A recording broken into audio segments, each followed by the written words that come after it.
France Bleu Paris, la Nouvelle Écho dans votre région.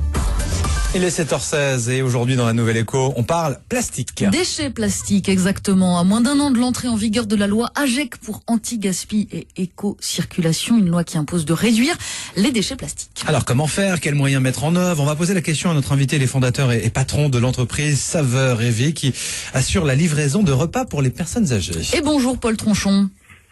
Bonjour. Alors comment chez Saveur et Vie vous allez faire pour vous mettre en conformité avec la future loi? Écoutez, chez Saveur et Vie, déjà, on a beaucoup innové sur les émissions de carbone. Donc, effectivement, la sortie du plastique, c'est un élément très important.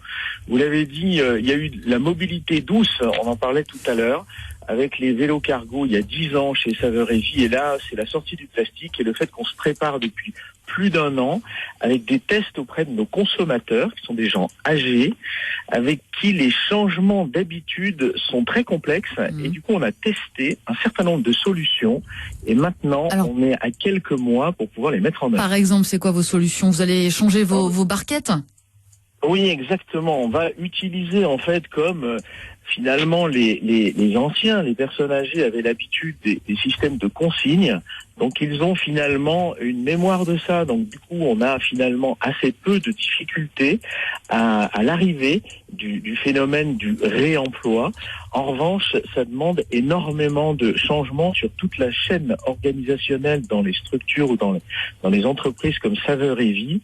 Et du coup, on a besoin un peu de temps pour se préparer et aussi beaucoup de mobilisation de l'ensemble des acteurs et de la mutualisation de moyens. Je parle souvent de ça, c'est-à-dire qu'on doit être plusieurs pour pouvoir changer ensemble le système de la sortie du plastique. Donc là, ça va être mis en place, ce système de consigne, dans combien de temps? Alors, ça va être mis en place dans les premiers tests et les premières mises en place, ça va être au 1er janvier. On va avoir pas mal de villes avec qui on va faire évoluer le système doucement pour pouvoir faire en sorte, encore une fois, que les bénéficiaires des portages de repas par Saveur et Vie soient contents du système qu'on met en place et ne soient pas perturbés. Mais on sent bien que c'est une dynamique inéluctable, comme on l'a fait encore une fois pour la mobilité douce, de faire en sorte que plus de plastique dans Paris et dans la région parisienne. Voilà. Vous livrez, Paul Tronchon, combien de repas par jour exactement? Et est-ce que la mise en place de cette nouveauté, de cette solution pour passer au zéro plastique, on va dire, dans le meilleur des cas, ça va vous coûter plus cher aussi?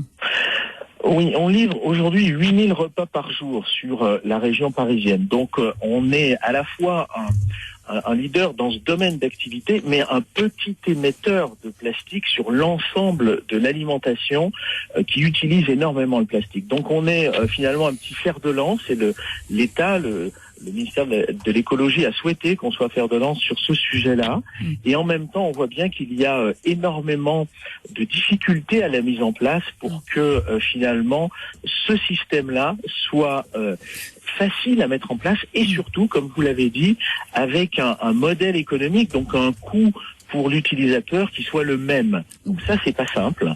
Et ça demande encore une fois à ce que énormément d'opérateurs jouent le jeu en même temps que Saveur et Vie pour faire en sorte que finalement on y passe tous. C'est sûr que la fin du plastique, ça se fait pas du jour au lendemain. Merci beaucoup Paul Tronchon d'être venu en direct sur France Bleu Paris. Je rappelle que vous êtes donc fondateur et patron de cette entreprise Saveur et Vie. Merci à vous. Merci beaucoup, merci beaucoup.